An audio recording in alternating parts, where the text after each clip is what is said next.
Hello lovelies and welcome to another video. Today I'm going to talk about how I take and edit my Instagram photos.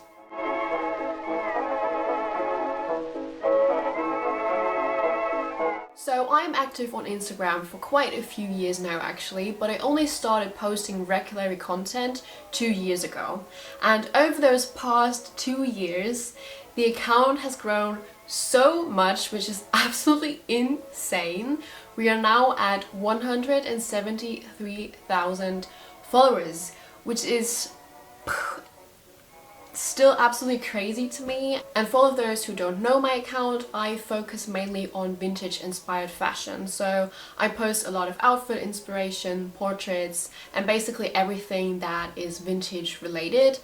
Also some traveling and book stuff here and there, but it is mainly focused on vintage fashion. Therefore, I share a lot of pictures of myself, and a lot of people kept asking me, how do you take your photos? Do you have photographers? Which camera do you use? How do you edit your photos? And that is what I'm going to talk about today.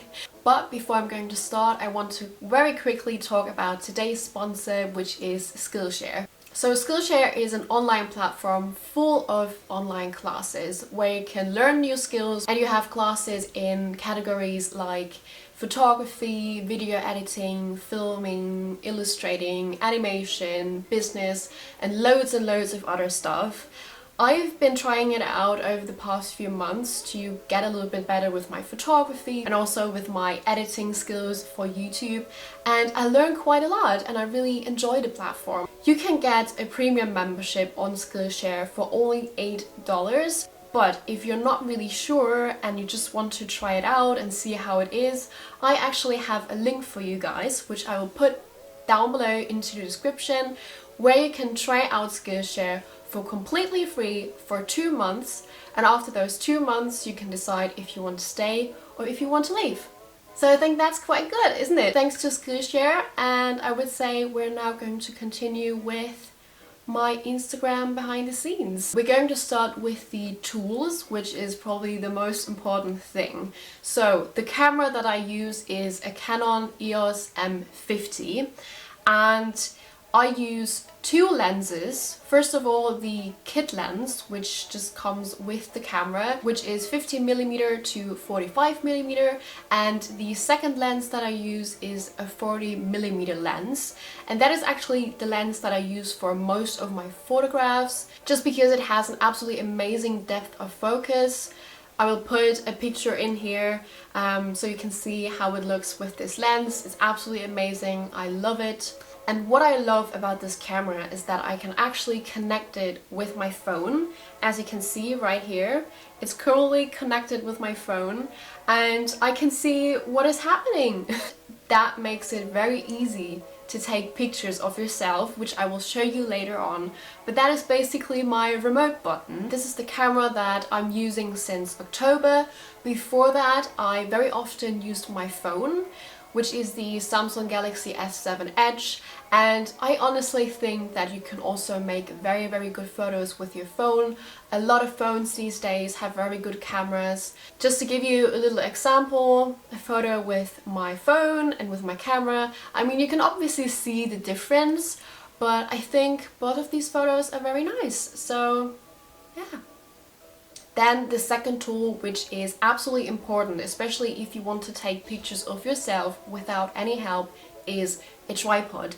So my tripod is from Amazon. It is from a brand called SD, and you can adjust the height of the tripod. I'm not really sure how high my tripod gets, but I think it is around 170 meters or something like that, so it is quite high, but you can also make it quite low. This is something I would always recommend you guys. If you get yourself a tripod, then get yourself one where you can change the height.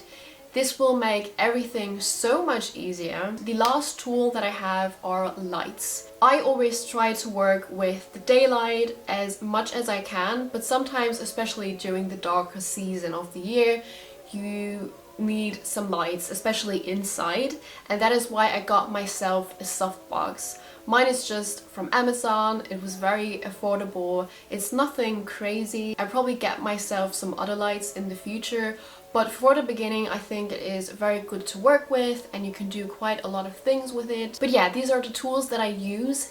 And now the question is, how do I actually take my pictures? Do I take them by myself or do I have photographers? So I guess you already kind of realized that I take a lot of my pictures by myself. I would say 90% of the pictures that you can see on my Instagram, especially since October last year, are taken by myself with the help of my tripod and my camera and my phone. And for the rest of the photos I get help by my family or by friends. There are also a few pictures that were taken by photographers, but all in all, in general, I take them by myself. And it is actually quite easy to do, and I'm just going to show you now how I do this. I decided to take some pictures inside. So this is the setup with the light and the tripod with my camera. I usually take my photographs vertical. Basically what I do is to kind of adjust the camera until I have a nice frame. I connect the phone with the camera and then I can put in a self timer and I can either go for 2 seconds or for 10 seconds. It really depends on how fast I can put my phone away. And then yeah, I try out different poses. And I always take a lot of pictures because sometimes the lighting changes a little bit and sometimes it is not in focus. But yeah, that is how I do it. There's actually not a lot behind it. When I take photos outside, I just do the same, just without the light. So yeah, if you have the right tools, then it's actually pretty easy to take pictures of yourself. Sometimes I have days where a photo session only takes me around half an hour. Sometimes it can take 2 hours if something doesn't work out the way I want it. So it really depends, but usually I just put on some music and then it is loads of fun. When I took all of the pictures, then it is obviously time to look through them and see which of these photos are my favorites. Then I load them to my phone and then it is time to edit the photos. And I edit them on my phone. The apps that I use are first of all Snapseed and second of all VSCO. I'm going to show you some steps that I usually do, but obviously this always changes a little bit with every photograph because the lighting is always a little bit different and you always have different colors and all that. I would say we just choose a picture of the photo session that I just had and edit it together. So as you can see, I already picked out some pictures that I like the most and we're going to edit this one here. And I always start with Snapseed. We're going to load the picture in Snapseed. And then what I do first is to use the portrait tool and I always light up my face a little bit. And then what I do is to have a look at the curves and see how the lighting is, if it is a little bit too dark or if it is a bit too light. And I'm actually quite happy with it. I will just make it a little bit lighter. And then something I also do from time to time, not always, it always depends a little bit on my mood, is details. And I just change the structure to +15. That shows the details a little bit more. And by the way, if I want my pictures to have this kind of sepia filter, then I also use Snapseed and I use the Noir tool for that and the filter S3. And then I always pull it a little bit down so it is not too crazy. But yeah, that is the filter that I would use if I want my pictures to look, you know, a little bit vintage and sepia.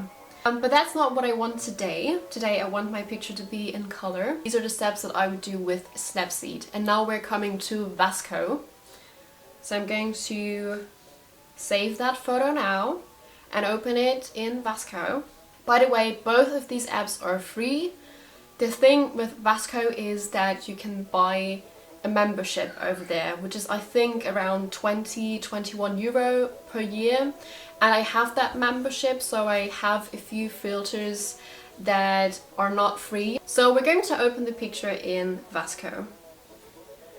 And first of all, what I always do is to adjust it a little bit. So I'm going to cut it into the frame that Instagram has. So Instagram's frame rate is 5:4, and I personally don't like it because you lose quite a lot of the picture, but that's how it is, that's life. And then it is time for the filter. So the filter that I usually use is called C5, and it gives a very nice orangey and brown kind of, you know, very warm feeling.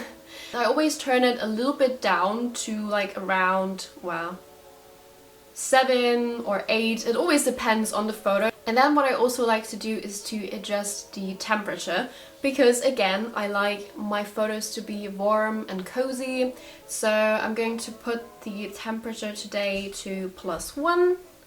But again, sometimes I also go for +2 or +3. The last step would be to sharpen the picture a little bit. So today I will go for around 5. And yeah, then is the picture done. And that is all I do. And now it's time to save it. So this is how I edit most of my pictures. So the filter that I use, C5, is actually a part of the membership. So it is not for free.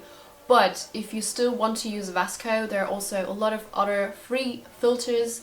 For example, A4 and Doc1. These are also filters that I like to use in the past. Then it is time to upload the picture on Instagram. I actually use an app called Preview, where you have your whole Instagram feed and you can add new pictures and see if it fits together, if it looks nice. This is, for example, how it would look for me.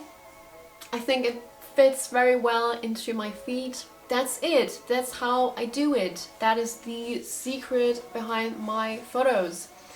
If you're not following me on Instagram already, then definitely make sure to check it out. It's also called Shirinatra, just like my YouTube channel. And this is actually the platform where I'm most active on. So definitely make sure to check that out for some vintage outfit inspiration and lots of other things. I hope it was interesting for you. I hope you enjoyed it. If so, then definitely leave a like and subscribe to my channel if you're new here. And also ring the bell to don't miss any of my videos.